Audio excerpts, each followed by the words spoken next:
Itu jawaban dari tuduhan orang-orang Wahabi. Orang Wahabi suka nuduh kita. Wahabi itu siapa sih?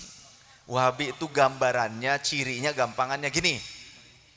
Yang mewajibkan cingkrang.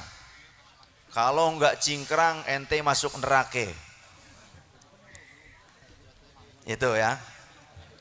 Kemudian enggak boleh mencukur jenggot. Pokoknya harus lebat. Wajib katanya. Begitu. Tandanya ini tanda ya, tanda. Kalau kita pakai jenggot, celana cingkrang, dalemannya ada, saya pakai daleman, tapi enggak berarti yang enggak cingkrang masuk neraka.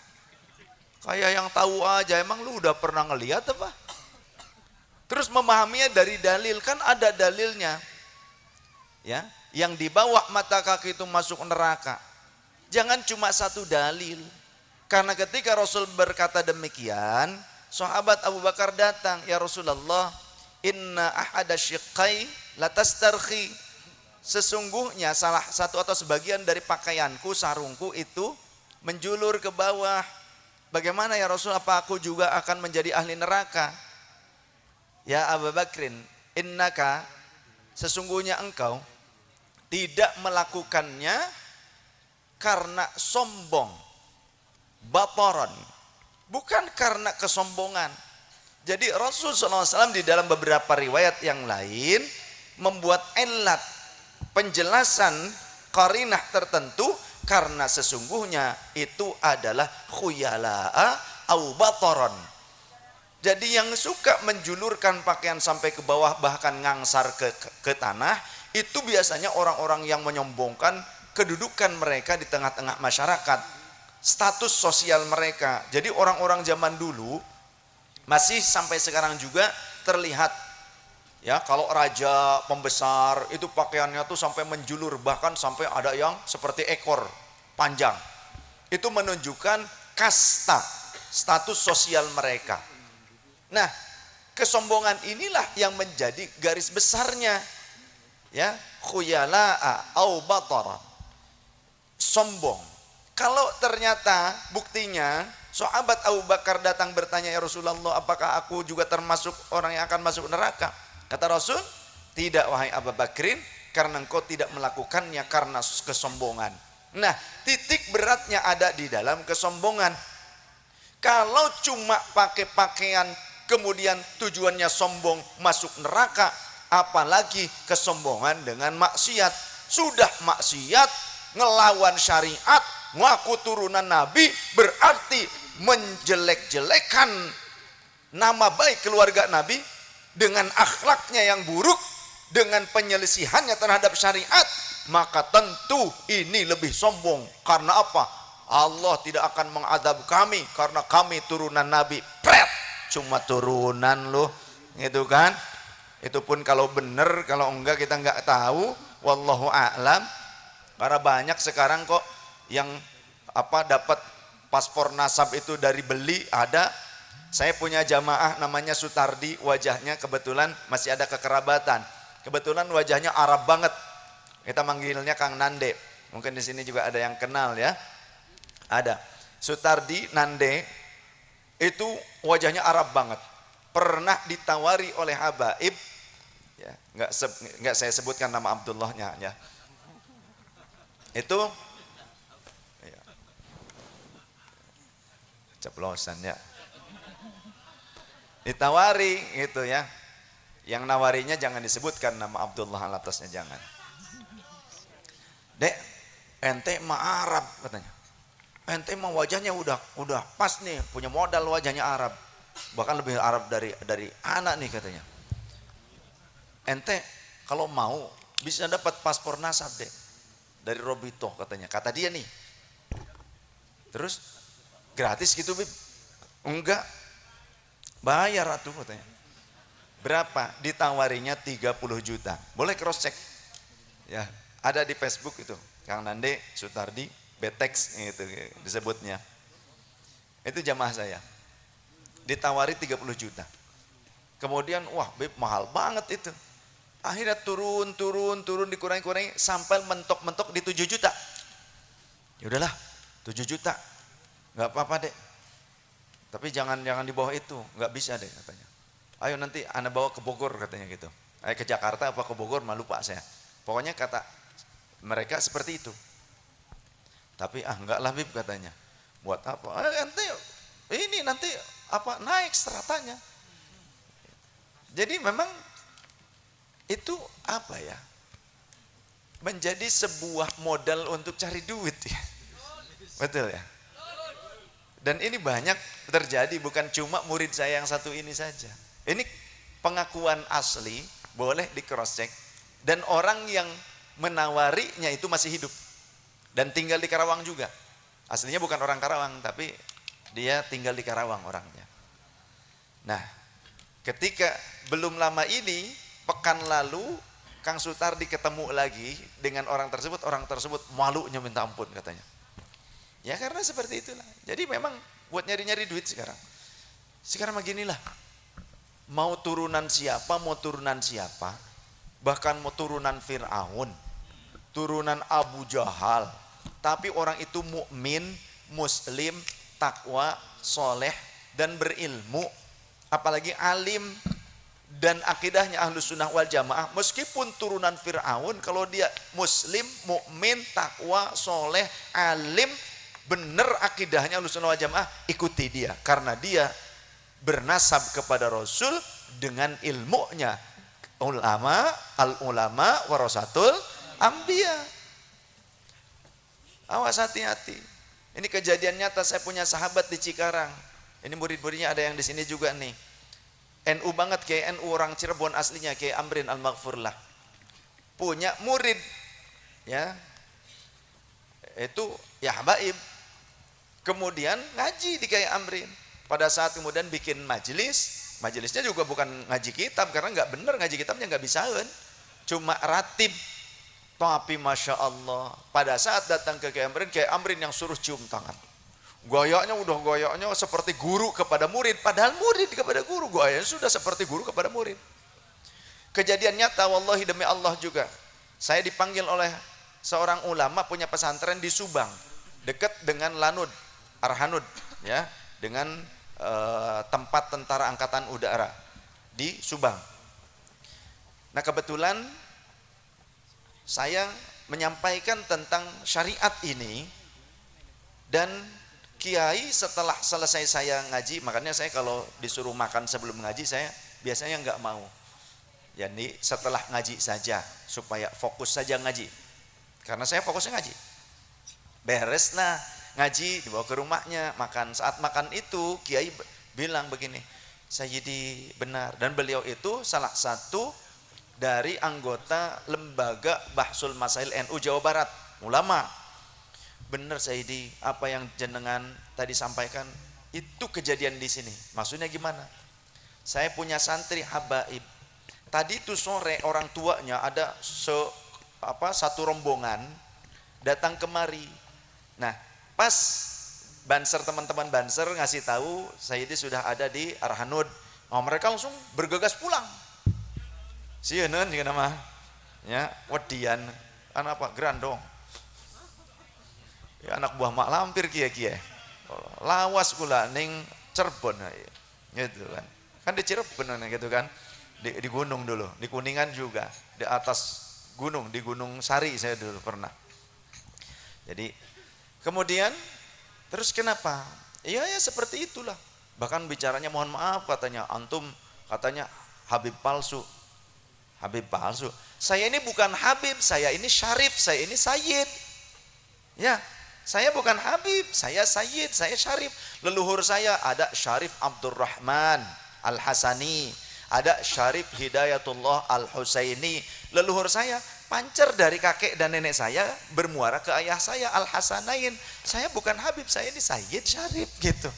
Ya kalau memang disebutkan kata mereka Habib palsu, memang bukan Habib, saya ini Sayyid Syarif gitu.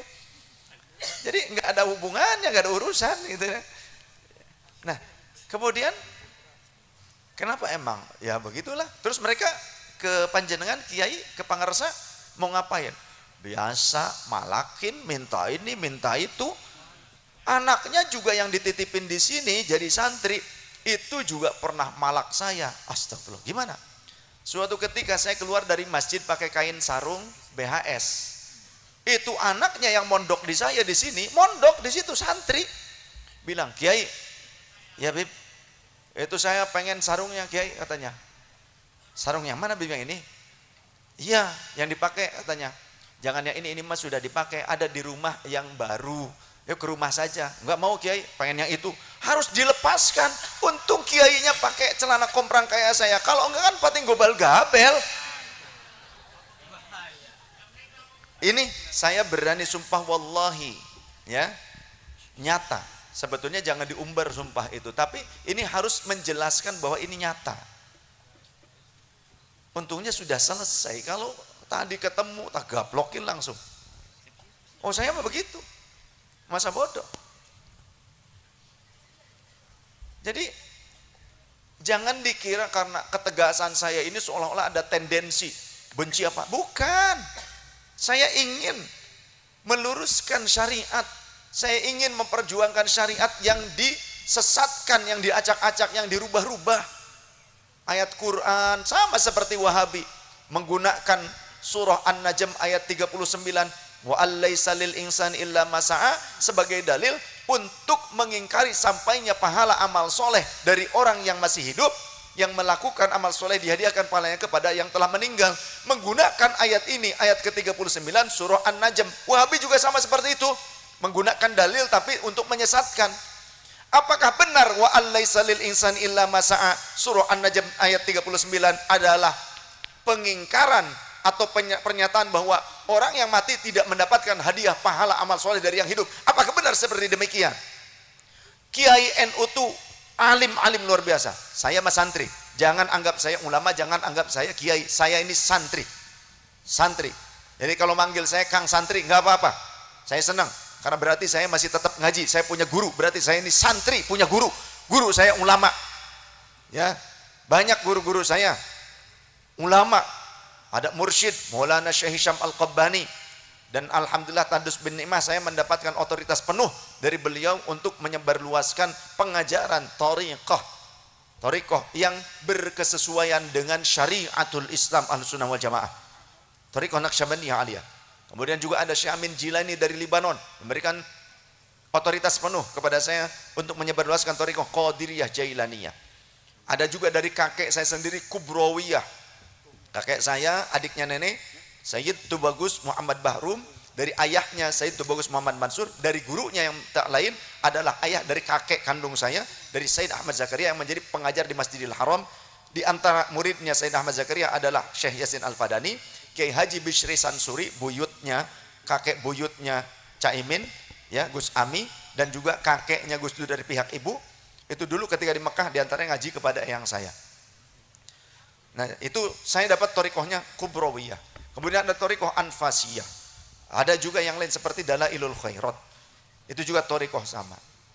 Tapi mereka tidak mengajarkan saya keluar dari syariat.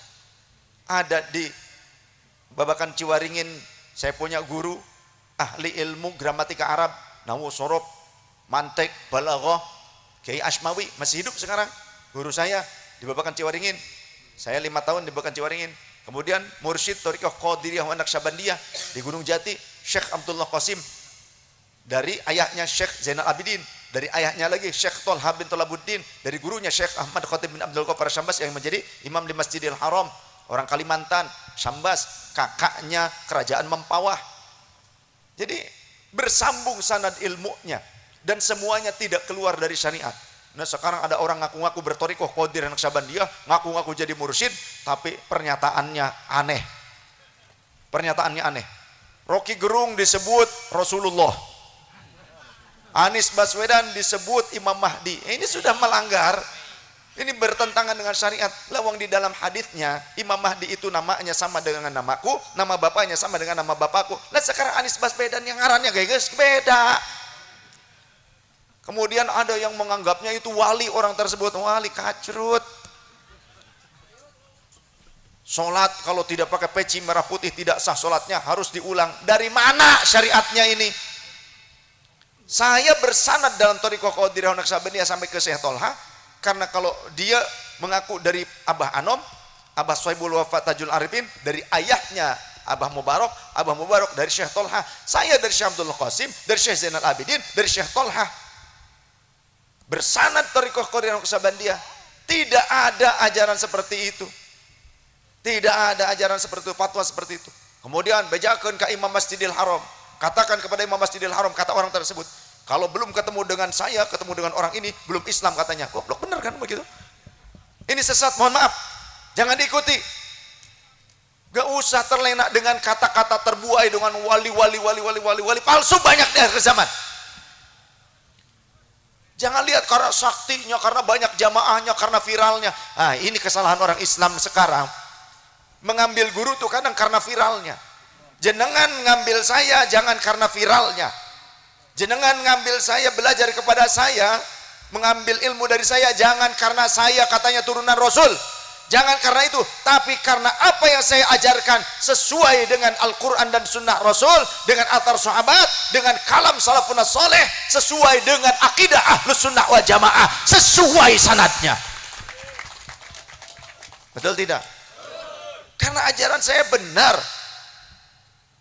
Contoh, kita akan kuat kebohongan Wahabi sampai bubar akhirnya Ma'had Imam An-Nawawi karena berkamuflase ngaku-ngaku nyatut-nyatut Imam An-Nawawi.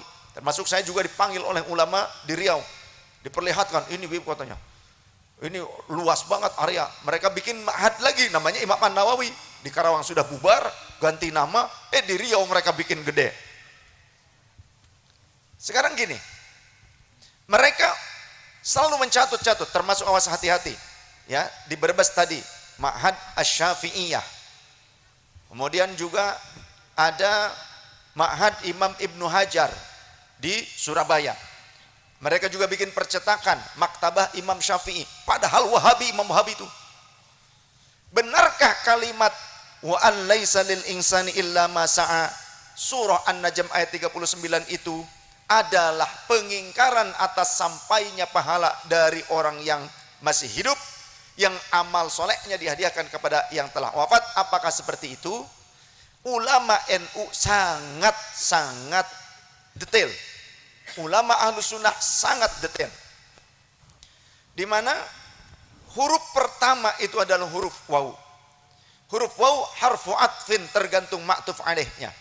Berarti ayat ke-39 surah An-Najm ada korelasi kedudukan hukumnya, itu tergantung ma'tuf alaihnya. Dari mana? Dilihat siyakul kalamnya. Oh, ternyata dari ayat ke-39, ke-36. Am lam yunabba bima fi suhafi Musa wa Ibrahim alladhi waffa alla taziru waziratu wizra ukhra wa allaysa lil insani illa ma sa'a. Wallahu rasul a'lam bi murdi wa makna. Apakah kalian tidak membaca isi kandungan dalam suhufnya Nabi Musa dan Nabi Ibrahim yang senantiasa menepati janji? Artinya undang-undang syariat, klausul syariat yang Allah tetapkan khusus untuk umat Nabi Musa dan umat Nabi Ibrahim. Apa itu?